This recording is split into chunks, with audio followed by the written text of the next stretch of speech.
Hello everyone, story teller Shivani में आपका स्वागत है। तो द फेरी क्वीन का कैंटो 1 और कैंटो 2 हमने प्रीवियस वीडियो में डिस्कस किया था।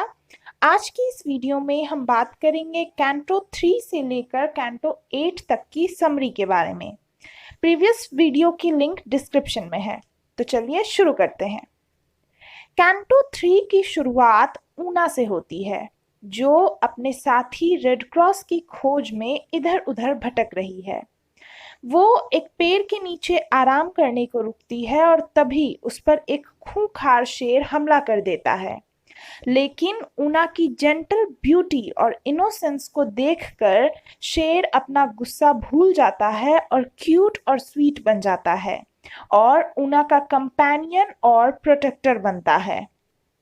बहुत लंबे समय तक ट्रैवल करने के बाद ऊना को एक लड़की दिखती है जो पानी भरकर अपने घर ले जा रही थी। पर शेर को देखते ही वो वहां से चिल्लाकर अपने घर अपनी अंधी माँ के पास भागती है और दोनों माँ बेटी खुद को लॉक करने की कोशिश करते हैं। लेकिन शेर दरवाजा तोड़ देता है ताकि ऊना को घर में सोने को मिल सके। और ऊना अभी भी अपने प्यारे रेड क्रॉस को याद करती है। आधी रात को एक क्रिमिनल दरवाजे पर दस्तक देता है और वो उस अंधी औरत कॉर्सेका की बेटी एबेसा का बॉयफ्रेंड था। पर घर में घुसते ही शेर उस पर अटैक कर उसके टुकड़े टुकड़े कर देता है। सुबह ऊना फिर से यात्रा पर निकलती है। रास्ते में अचानक उसे लगता है मानो उसने अपने पास की पहाड़ी में रेड क्रॉस को देखा हो, पर वो असल में आर्चिमागो था। हालांकि ऊना उसे पहचान नहीं पाती और खुशी भरे आंसुओं के साथ अपने नाइट का वेलकम करती है और वे दोनों यात्रा पर निकल जाते हैं। आगे जल्दी ही उनकी मुलाकात नाइट सैंसलॉय से होती है, जो अपने भाई सैंसफॉय की मृत्यु का बदला लेने आया था, जिसे असली रेड क्रॉस ने मार दिया था। और सैंसलॉय भी आर्चिमागो को रेड क्रॉस समझकर उसे लड़ाई करने को कहता है और वो उसे मारने ही वाला होता है कि काले जादूगर की असलियत सामने आ जाती है।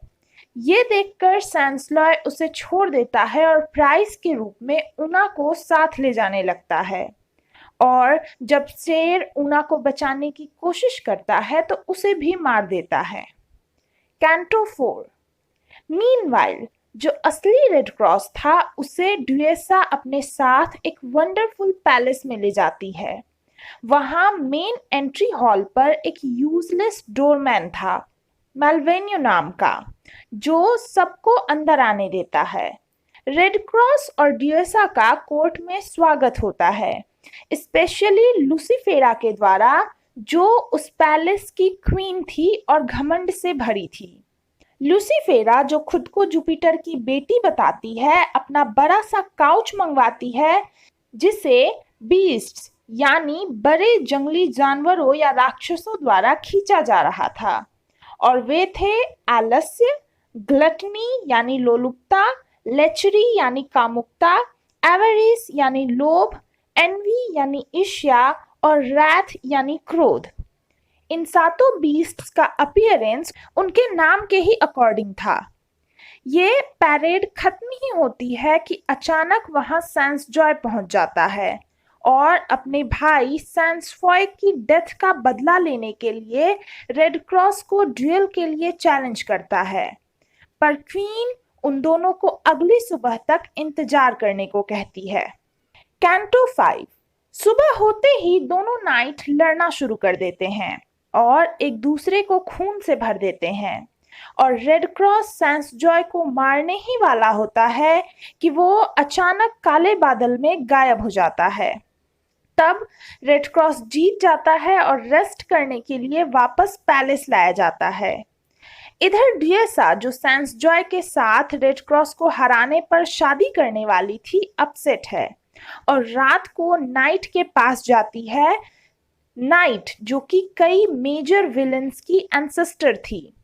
और फिर नाइट और ड्यूएसा दोनों सैंसजॉय की बॉडी को रिकवर करने, उसकी जान बचाने हेल की तरफ यानी नर्क में ले जाते हैं, जहां एक गुफा में एस्क्यूलेपियस, जो कि गॉड ऑफ मेडिसिन थे, जिन्होंने हिप्पोलिटस को फिर से जिंदा कर दिया था, और इस कारण जुपिटर ने उन्हें श्राप देकर अंडरवर्ल्ड में भेज दिया था। तो ड्यूएसा और नाइट सैंसजॉय को उन्हीं के पास ले जाती है। शुरू में वो ऐसा करने से मना करते हैं, पर ड्यूएसा उन्हें मना लेती है। इसी बीच ड्वार्फ रेड क्रॉस के पास आता है और उससे एक हॉरिबल सच बताता है कि पैलेस के तहखाने में कई बॉडीज पड़ी हैं, जिन्होंने खुद को इस पैलेस ऑफ प्राइड में गिरवी रखा और इसके वशीभूत हो गए। और इससे बचने के लिए रेड क्रॉस और ड्वार्फ सुबह होते ही वहां से निकल पड़ते हैं। कैंटो 6। रेड क्रॉस वहां से भाग तो जाता है, पर दुखी रहता है कि उसने ड्यूएसा को पीछे ही छोड़ दिया। इधर ऊना, जो अभी सैंसलॉय के कब्जे में थी, अब उसके साथ लस्टफुल था और उसका रेप करने की कोशिश करता है, और डरी सहमी ऊना चिल्लाने लगती है। लकीली पास में ही फॉन्स और सटायर्स का एक ग्रुप, जो कि आधे एनिमल और आधे मैन जैसे क्रिएचर्स थे, उसे बचाने पहुंच जाते हैं और सैंसलॉय और आर्चिमागो को दूर कर देते हैं। यहाँ आप कंफ्यूज मत होइएगा, ये 3 भाई थे। सैंसफॉय, जिसे रेड क्रॉस ने सबसे पहले मारा, सैंसजॉय, जिसे पैलेस में हराया जो ड्यूएसा के पास था, और ये है सैंसलॉय, जिसने ऊना को पकड़ रखा था। तो वो एनिमल लाइक क्रिएचर्स ऊना की पूजा करते हैं जैसे वो कोई गॉडेस हो, और जल्द ही एक नाइट, जिसका नाम सटायरन था, जो कि सटायर और ह्यूमन से पैदा हुआ था, इसके करेज की कहानी पूरी फेरी लैंड में फैली हुई थी। तो जब सटायरन ऊना को सटायर्स के साथ देखता है, वो डिसाइड कर लेता है कि she is the best women he has ever seen, और उसके साथ रहने और उसे प्रोटेक्ट करने की कसम खाता है। लेकिन ऊना रेड क्रॉस को बहुत मिस करती है और उसकी तलाश जारी रखती है। रास्ते में उन्हें एक बूढ़ा मिलता है जो बताता है कि उसने रेड क्रॉस को एक नाइट के द्वारा मारे जाते हुए देखा है। ऊना ये सुनकर दुख से भर गई। हालांकि उसे विश्वास नहीं होता कि कोई रेड क्रॉस को इतनी आसानी से कैसे हरा सकता है, और सटायरन बदला लेने की कसम खाता है कि किस नाइट ने रेड क्रॉस को मार गिराया। ढूंढने पर वे लोग सैंसलॉय के पास पहुंचते हैं। सटायरन उसे चैलेंज करता है, हालांकि सैंसलॉय रिस्पॉन्ड करता है कि उसने रेड क्रॉस को नहीं मारा, पर दोनों में घमासान लड़ाई होती है जब तक ऊना वहां नहीं पहुंचती। सैंसलॉय ऊना को देखता है और फिर से उसे अपने पास रखने की कोशिश करता है, पर सटायरन उसे रोकता है। ये सब देखकर डरी हुई ऊना वहां से भाग जाती है। कैंटो 7।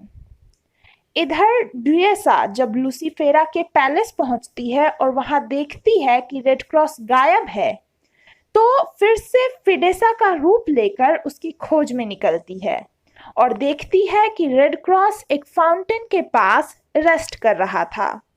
वो उसे खुद को अकेला छोड़ाने के लिए डांटती है, पर वे दोनों फिर से दोस्त बन जाते हैं और झरने के पास रिलैक्स करते हैं।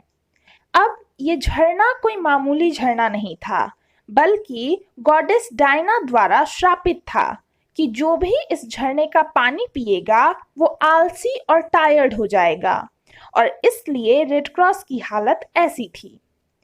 तभी अचानक वहां एक बड़ा सा जानवर और गोगलियो आ जाता है, जो कि मदर अर्थ और AIDS, God of the wind का बेटा था। रेड क्रॉस बिल्कुल भी लड़ने की हालत में नहीं था, तो ड्यूएसा जियांट से दया की भीख मांगती है कि वो दोनों हमेशा के लिए उसके सर्वेंट बन जाएंगे, और गोगलियो को ये प्लान पसंद आया। वो ड्यूएसा को तो एज हिज लवर रखता है और रेड क्रॉस को अपने कैसल के तहखाने में फेंकवा देता है।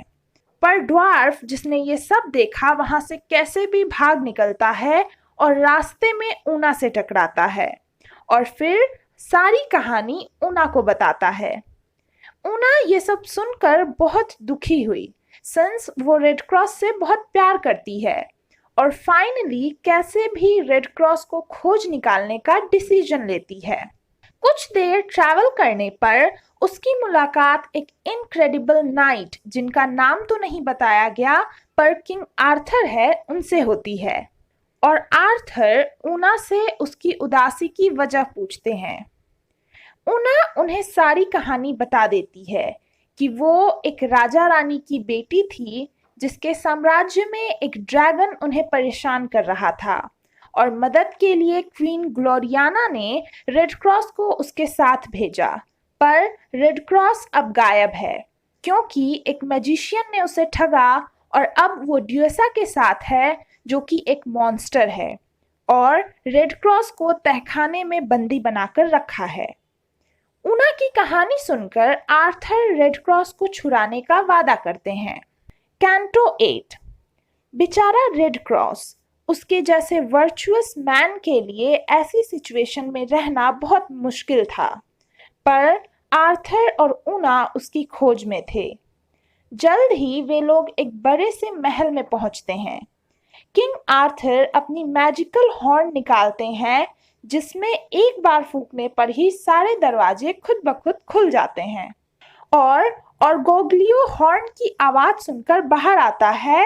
ड्यूएसा भी अपने साथ सर के जंगली जानवर पर बैठकर, जिसे उसने और गोगलियो ने पेट बनाया था, आती है, और तुरंत ही आर्थर और गोगलियो में लड़ाई शुरू हो जाती है। आर्थर बहुत शक्तिशाली थे, उन्होंने तुरंत ही गोगलियो को जमीन पर अधमरा कर दिया।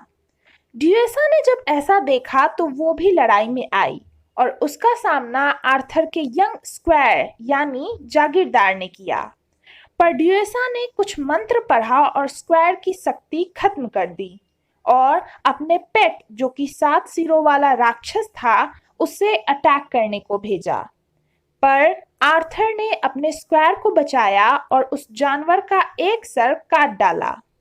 तभी गोगलियो आर्थर पर पीछे से हमला कर उन्हें मार ही डालता कि आर्थर अपनी शील्ड पर से पर्दा उठा देते हैं, जो कि इतनी चमकीली थी कि उसकी चमक से उस जानवर या बीस्ट और गोगलियो दोनों ही अंधे हो गए, और अब नाइट ने उसके सारे सर काट दिए और गोगलियो को भी मार डाला। ये सब देखकर ड्यूएसा वहां से भागने की कोशिश करती है, पर स्क्वायर उसे पकड़ लेता है।